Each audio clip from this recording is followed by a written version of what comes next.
नमस्कार साथियों, पिछले वीडियो में हम कोशिका के बारे में अध्ययन कर रहे थे। आज हम कोशिकांग के बारे में अध्ययन करेंगे। कोशिकांग क्या होते हैं, इसे अंग्रेजी में सेल ऑर्गेनेल्स कहते हैं। और कोशिकांग, देखिए ये शब्द बना हुआ है कोशिका प्लस अंग, जो कोशिका के अंदर अंदर जो पाए जाते हैं उन्हें कोशिकांग कहते हैं। कोशिकांग की खासियत क्या होगी कि उसमें वो दोहरी झिल्ली द्वारा परिबद्ध होंगे और उनमें स्वजन की क्षमता होती है, उन्हें कोशिकांग कहते हैं, जो जीव द्रव्य कला के अंदर कोशिका के अंदर पाए जाते हैं। साथियों, अगर मेरे वीडियो अभी तक आपने लाइक, सब्सक्राइब और शेयर नहीं किया है तो उसे जरूर कर दीजिएगा और आगे वीडियो देखिए और अपने साथियों को भी बताइएगा। आज हम महत्वपूर्ण विषय माइटोकॉन्ड्रिया के बारे में अध्ययन करेंगे, जो कोशिकांग है। माइटोकॉन्ड्रिया जो है ये फ्लेमिंग व अल्टमान को जाता है इसका श्रेय खोजने का, और बेंडा ने इसे नाम दिया था माइटोकॉन्ड्रिया। इसे हिंदी में सूत्र कणिकाएं भी कहा जाता है। अब देखिए इसके दो चित्र मैंने आपके सामने हैं। इसमें एक तो साधारण है जो इसकी आकृति के बारे में बताता है। ये जूते के आकार का होता है, जैसे जूते का ऊपर की तरफ से देखें तो जिस प्रकार से दिखाई देता है उसी प्रकार का ये है। और इसका आंतरिक भाग जो अगर इसको देखा जाए तो इसकी परासंरचना देखिए, इसमें दो झिल्लियां होती हैं, एक बाह्य झिल्ली और एक अंतः झिल्ली। अब अंतः झिल्ली के अंदर अंगुली नुमा उभार पाए जाते हैं, जिन्हें क्रिस्टी बोलते हैं। इन क्रिस्टियों में ऑक्सीसोम या F1 कण लगे रहते हैं। और बाह्य झिल्ली और अंतः झिल्ली के बीच के स्थान को पेरीमाइटोकॉन्ड्रियल स्पेस कहते हैं, जिसमें विभिन्न प्रकार के श्वसन एंजाइम पाए जाते हैं। इसमें डीएनए पाया जाता है, तो डीएनए पाए जाने के कारण यह जनन की इसमें क्षमता पाई जाती है। राइबोसोम्स होते हैं और इसके अंदरूनी भाग में एक जेल समान प्रोटीन युक्त समांगी द्रव भरा रहता है, जिसे मैट्रिक्स बोलते हैं। इस मैट्रिक्स में ये जेल समान प्रोटीन युक्त समांगी द्रव होता है। अच्छा, आपको इसकी संरचना के बारे में इस चित्र के द्वारा बिल्कुल समझ में आ गया होगा। और इसमें जो F1 कण होते हैं, ऑक्सीसोम जिसे F1 कण भी कहते हैं, ये फास्फोलिपिड व प्रोटीन एटीपी सिंथेसिस का काम एंजाइम ऑक्सीकारक व फास्फोरिलीकरण में मदद करता है। अब माइटोकॉन्ड्रिया के बारे में जो आपको चित्र के द्वारा बिल्कुल स्पष्ट समझ में आ गया होगा और अब आपको इसके बारे में कोई परेशानी नहीं होगी। अगर आप इस चित्र को ही समझ लेंगे तो आप इसका वर्णन आसानी से कर सकते हैं। और ये महत्वपूर्ण कोशिकांग है कोशिका का, और एग्जाम में इसके बारे में इसका चित्र और इसके बारे में जानकारी पूछी जाती है हमेशा। अब इस चित्र के द्वारा आपको समझ में आ गया होगा अंतः झिल्ली, बाह्य झिल्ली, ऑक्सीसोम, क्रिस्टी क्या है। अंगुली नुमा जो उभार पाए जाते हैं उन्हें क्रिस्टी कहते हैं। और इन क्रिस्टियों में जो ये मोती नुमा या दाने नुमा जो लगे हुए हैं उन्हें ऑक्सीसोम्स कहते हैं, F1 कण कहते हैं।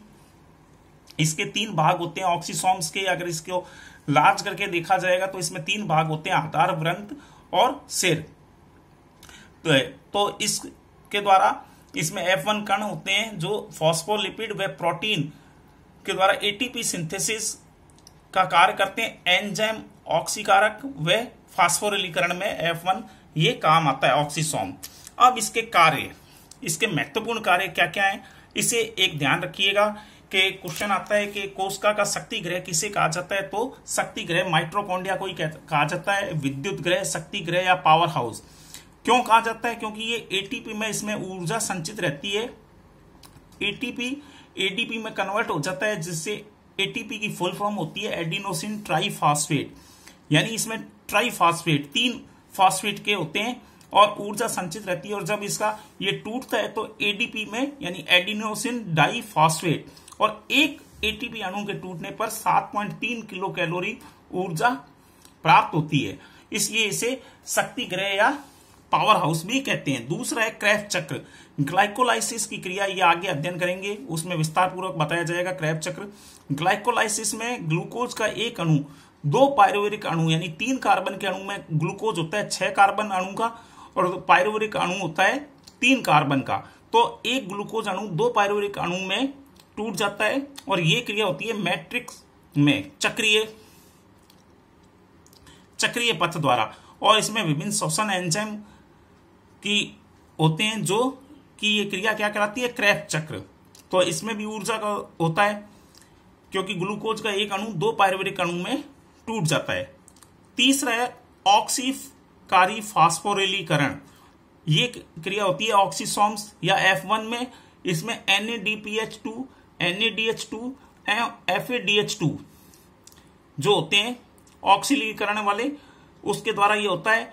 NADPH2 की फुल फॉर्म क्या है? Nicotinamide adenine die nucleotide hydrogen phosphate. अच्छी तरह याद रख लीजिए, क्योंकि ये क्वेश्चन पूछा जाता है। NADPH2 की फुल फॉर्म क्या है? NADH2 की क्या फुल फॉर्म होगी? Nicotinamide adenine die nucleotide hydrogen.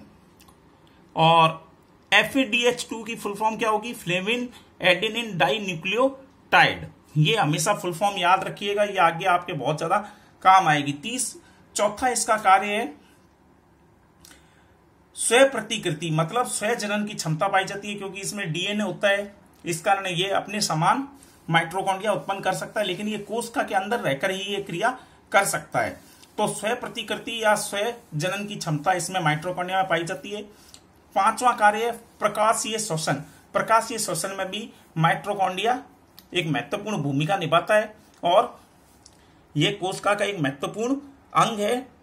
तो इस वीडियो में आप लोगों को माइटोकॉन्ड्रिया के बारे में बताया गया, जो कि मुझे उम्मीद है कि आप लोगों को पसंद आया होगा। और इसकी महत्वपूर्ण चीजें जो मैंने एक डायग्राम के द्वारा आपको बताया है, उससे आप इसे जान गए होंगे और अच्छी तरह समझ में आ गया होगा। धन्यवाद।